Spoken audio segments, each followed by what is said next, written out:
equals does your device need fixing? We offer a free diagnosis.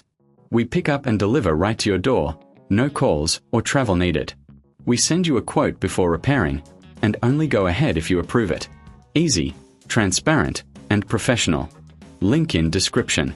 In this part, we continue with the motor replacement for the Dyson SV22. First, ensure you have the right tools, a screwdriver, a pair of pliers, and a clean cloth for internal cleaning. Start by removing the screws from the motor housing. Keep them safe for reassembly. Once the screws are out, gently lift the motor out of the housing. Take a moment to inspect the internal components for any dust or debris. A clean vacuum performs better. Now, replace the old motor with the new one. Make sure it fits snugly in place. Reattach the screws securely. Remember, a professional diagnosis without obligation can help if you're unsure about the process. After securing the motor, check all connections.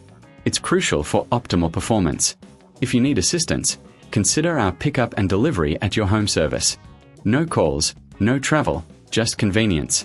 Finally, quote before repair to avoid surprises. Your Dyson SV22 will be back to its best in no time. Does your device need fixing? We offer a free diagnosis. We pick up and deliver right to your door, no calls or travel needed. We send you a quote before repairing, and only go ahead if you approve it. Easy, transparent, and professional. Link in description.